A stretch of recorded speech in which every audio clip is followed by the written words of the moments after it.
परमेश्वर मेरी ज्योति और मेरा उद्धार है, मैं किससे डरूं? यहोवा मेरे जीवन का दृढ़ गढ़ ठहरा है, मैं किसका भय खाऊं?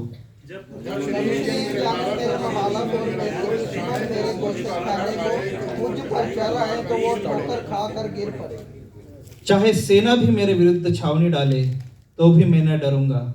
चाहे मेरे विरुद्ध लड़ाई ठन जाए, उस दशा में भी मैं हियाव बांधे निश्चित रहूंगा। लगा रहूंगा। जीवन भर यहोवा के भवन में रहने पाऊं, जिससे यहोवा की मनोरता पर दृष्टि लगाए रहूं और उसके मंदिर में ध्यान किया करूं। क्योंकि वह तो मुझे विपत्ति के दिन में अपने मंडप में छिपा रखेगा, अपने तंबू के गुप्त स्थान में वह मुझे छिपा लेगा और चट्टान पर चढ़ाएगा। मैं यहोवा के तंबू में जयकार के साथ बलिदान चढ़ाऊंगा और उसका भजन गाऊंगा। हे यहोवा, मेरा शब्द सुन, मैं पुकारता हूँ, तू मुझ पर अनुग्रह कर और मुझे उत्तर दे। मेरा मन तुझसे कहता है, हे यहोवा, अपना मुख मुझसे न छुपा, अपने दास को क्रोध करके न हटा। तू मेरा सहायक बना है। हे मेरे उद्धार करने वाले परमेश्वर, मुझे त्याग न दे और मुझे छोड़ न दे।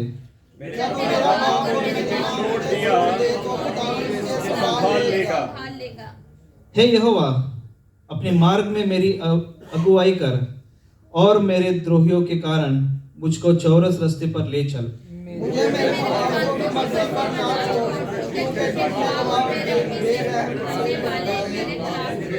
साथ में पढ़ेंगे। यदि मुझे विश्वास न होता कि जीवितों की पृथ्वी पर यहोवा की भलाई को देखूंगा, तो मैं यहोवा की बाट जोता रहे, हियाव बांध और तेरा हृदय दूर रहे। हाँ, यहोवा की बाट जोता रहे।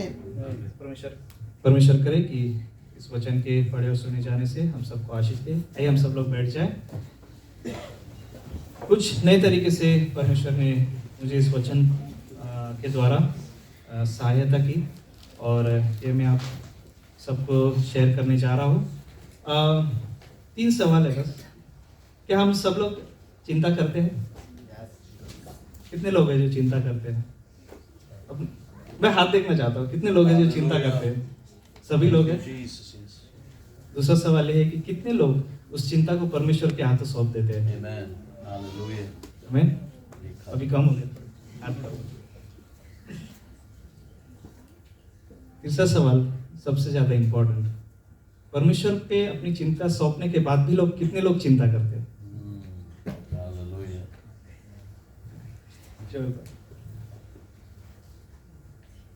सबसे जेन्युइन आंसर है ये।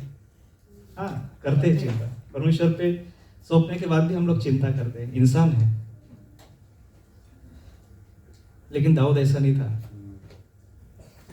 परमेश्वर पे अपनी सारी चिंता देके भी दाऊद इत्मीनान से परमेश्वर के भवन में आराधना करता था।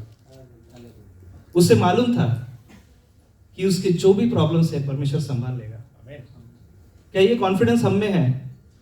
लाना जरूरी है। वर्शिप से आएगा, प्रेयर से आएगा, परमेश्वर के वचन से आएगा। मेहनत लगती है इसमें भी, ये इजी नहीं है। सारी चिंता परमेश्वर पे डालने के बाद भी चिंता हम लोग करते हैं, ये कॉन्फिडेंस हम में नहीं है अभी भी। कितने भी हम लोग उम्र में बढ़े, कितने भी हम वचन में बढ़ते जाए, परंतु वो कॉन्फिडेंस हम में नहीं आएगा। दाऊद में था। इसलिए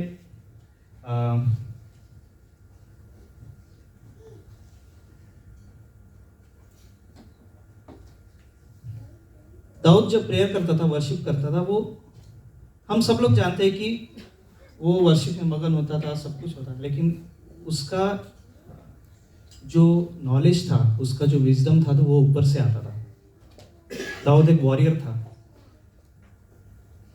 वो अकेला निकल पड़ा था अपनी क्या कहते उसे, गोलियत को मारने के लिए। जो वेपन, गोफन जो होता है वो जंगली जानवरों को भगाने के लिए होता है, सिर्फ भगाने के लिए होता है। उस छोटी से वेपन से उसने बड़े पहाड़ को गिराया। हालेलुया। वो कॉन्फिडेंस उसमें था। दाऊद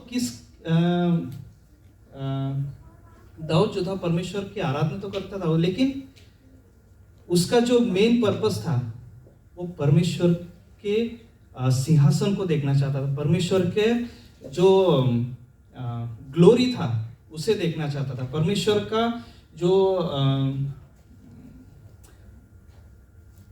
आर्मी था उसे देखना चाहता था। क्योंकि उसको अपना सिंहासन चलाने के लिए, उसे अपना सैन्य चलाने के लिए, उसे वो जो नॉलेज था वो ऊपर से आता था। उसने कोई डिफेंस एकेडमी कोई ज्वाइन नहीं किया था, ना कोई मिलिट्री स्कूल गया था, है ना। परंतु ये सब करने के लिए, सब पूरा उसका राज्य चलाने के लिए परमेश्वर से वो सहायता मांगता था। वो देखना चाहता था कि परमेश्वर के राज्य में उसकी सेना कैसे काम करती है। सेना से मुझे परमेश्वर ने एक कुछ बातें याद दिलाई कि आप सब लोग जानते हैं कि जब परमेश्वर को यीशु मसीह को जब रोमी पकड़ने आए थे, तब यीशु मसीह ने क्या कहा था? कितने लीजेंस हैं जो उसके लिए रेडी हुए थे उसे बचाने के लिए? 12 लीजेंस थे। वो कहता है कि पतरस को कहता है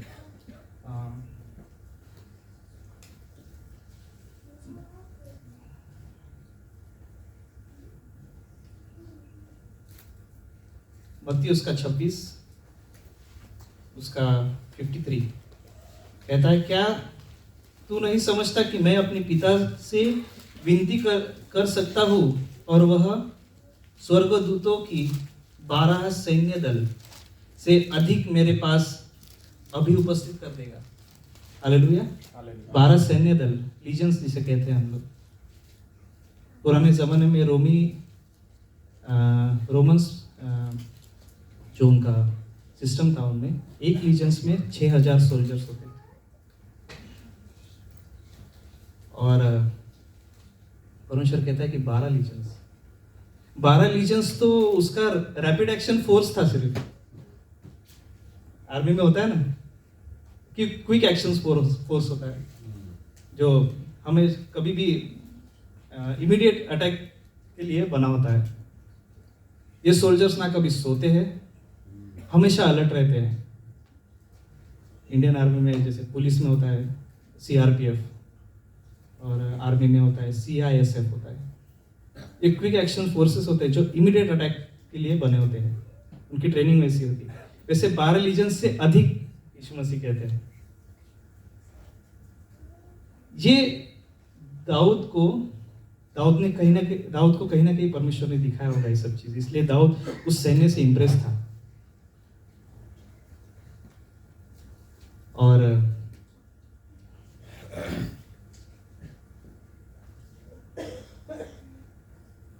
पहले शमूएल उसका 17वां अध्याय